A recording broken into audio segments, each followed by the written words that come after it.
Security at home and abroad. That is the theme of the budget that the US President Joe Biden will be sending to Congress for fiscal 2023. $5.8 trillion, a huge amount of money.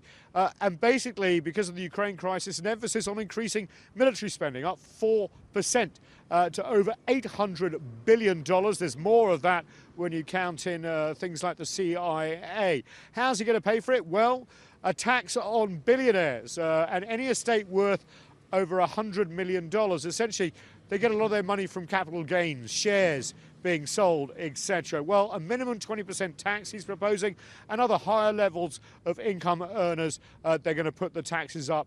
This is only, of course, if Congress lets them. Let's listen to the US President. The budget I'm releasing today will continue this approach.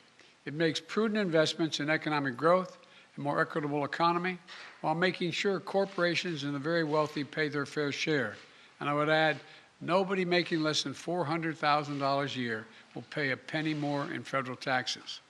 Now, he feels that he's in a good place right now, the US President, when it comes to the US economy. Record job growth, he says, and a booming economy means they've been able to cut back on emergency spending due to the COVID pandemic. But of course, the I word, inflation, is a big question mark, and when that's going to be tamed. Also a big question mark is a lot of his domestic packages. Remember, everything from social spending to climate change. Well, there aren't key dollar amounts in this budget. It's really up to Congress to negotiate this out. And he has one eye, of course, on the midterm elections, which could move control of Congress from the Democrats to the Republicans. So he doesn't want to put big numbers out there that could scare middle-of-the-road voters. But he says his priorities are still very much on delivering his domestic agenda when it comes to climate change and social spending to help with middle-class families.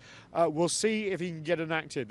Opposition from his own party has meant that's been a problem, as well as blanket rejection from the Republicans. Nathan King, CGTN, just outside the White House.